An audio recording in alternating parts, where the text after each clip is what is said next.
La gracia.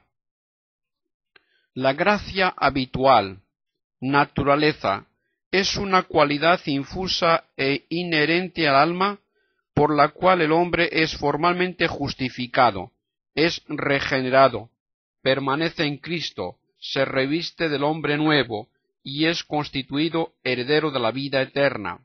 La gracia habitual es principio permanente de la vida sobrenatural, es distinta de la gracia actual, pero no es lo que distingue al cristiano del no cristiano. Donación, aumento, pérdida y reparación. Se confiere la gracia habitual en el bautismo, tanto a los pequeños como a los adultos, incluso a los no predestinados.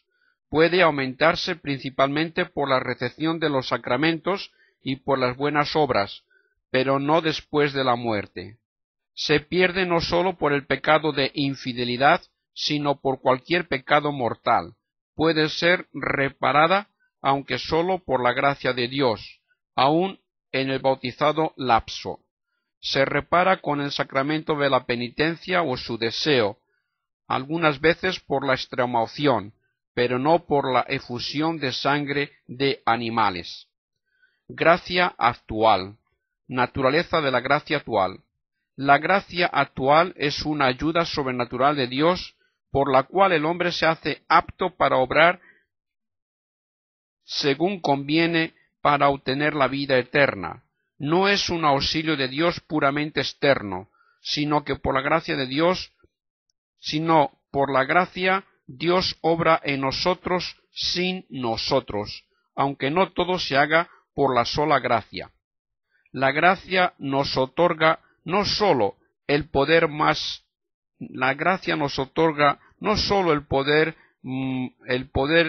fácilmente, sino el mismo poder simplemente como tal.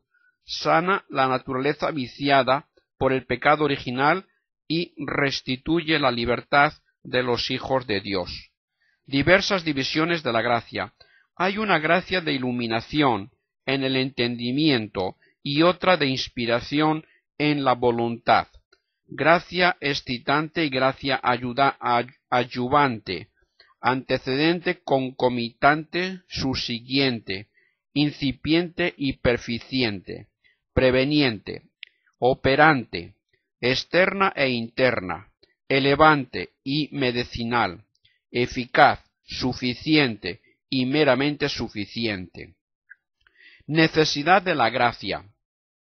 En general, en el negocio de nuestra salvación, la gracia nos es necesaria. No sólo la gracia del entendimiento, sino también de la voluntad.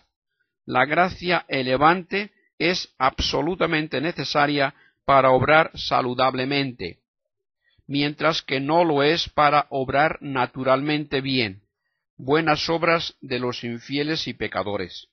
En particular, la gracia medicinal es necesaria para conocer la verdad, para evitar el pecado, para obrar el bien, para pedir la gracia, para desear la salvación, para iniciarse en la fe, para perseverar. Eficacia de la gracia. La gracia no es la voluntad omnipotente de Dios, a la cual no se resiste, sino que el hombre debe cooperar libremente a la gracia que puede rechazar. Por esto se dice de Dios que coopera. No toda gracia es eficaz, sin embargo, no por ser ineficaz es inútil o perniciosa. ¿En qué consiste la eficacia de la gracia? Se puede libremente discutir. Gratuidad de la gracia. La gracia justificante no es debida a la oración, ni a las demás disposiciones, pues el hombre es llamado sin méritos propios antecedentes. Una vez recibida la gracia, puede merecer ulteriores gracias. Distribución de las gracias, predestinación y reprobación. Voluntad salvífica de Dios. Dios quiere que todos los hombres se salven, y Cristo murió por todos los hombres, no únicamente por los predestinados, ni únicamente por los fieles, aunque no todos reciban el fruto de la redención. Predestinación y reprobación. Dios desde toda la eternidad previó con certeza y preordenó inmutablemente todas las cosas futuras.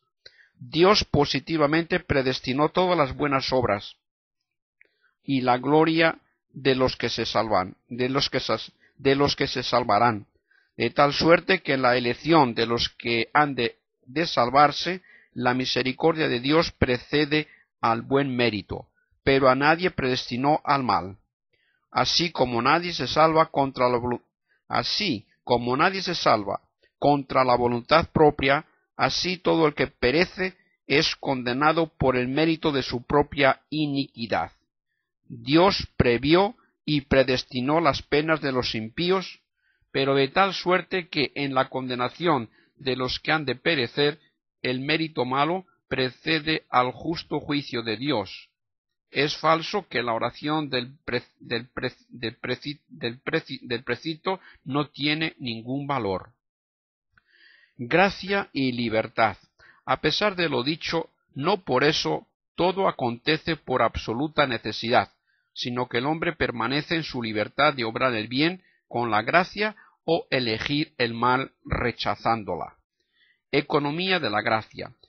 En el estado de ley natural, en él nunca faltó a los hombres la gracia suficiente.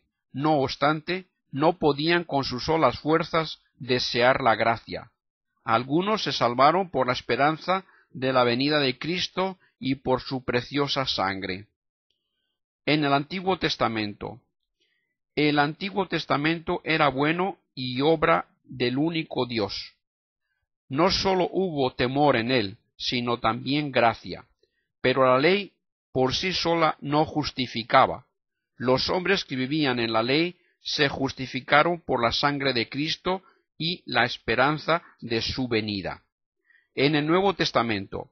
La ley del Nuevo Testamento, después de la promulgación del Nuevo Testamento, los preceptos legales del Antiguo Testamento se han convertido en mortíferos, pero el cumplimiento de los mandamientos pertenece también al Nuevo Testamento, puesto que Cristo no fue sólo redentor, sino también legislador. El que cumple su ley sólo por temor no está bajo la ley como si fuera judío. La nueva ley no será sustituida por otra. La gracia en el Nuevo Testamento. Dios no deja a los justificados si no es antes abandonado. A los que con las debidas condiciones lo piden, concede la gracia y no permite que seamos tentados por encima de nuestras fuerzas. Por eso, el cumplimiento de los preceptos para nadie es imposible. Ni a los mismos preceptos Dios niega la gracia, pudiendo ser ellos miembros de la Iglesia y cristianos, mientras que puede ser que un predestinado esté fuera de ella.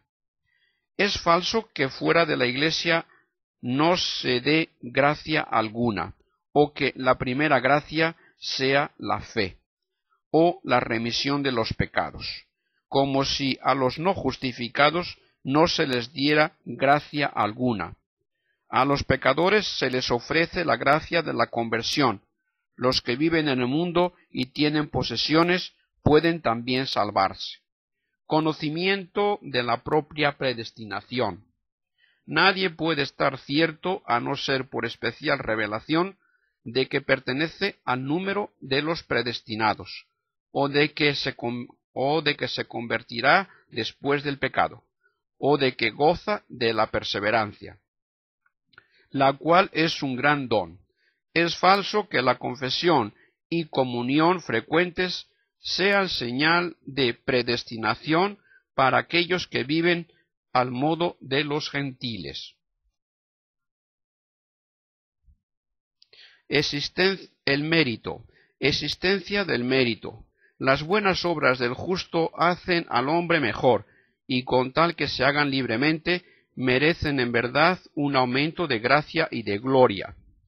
Al mismo tiempo que perece con sus buenas obras, al mismo tiempo que merece con sus buenas obras o con las penas infligidas por Dios y pacientemente toleradas, el justo satisface por las penas temporales, y esto de condigno, sin que pueda deducirse de aquí que todas las aflicciones sean castigos por los pecados. Razones del mérito. Esta fuerza se deriva de la gracia por la cual el hombre es hecho hijo de Dios y miembro de Cristo, cooperando la fe, de suerte que los méritos y satisfacciones, en cierto modo, son verdaderamente nuestros. Reviviscencia. Los méritos perdidos, recuperado el estado de gracia, reviven perfectamente junto con la gracia.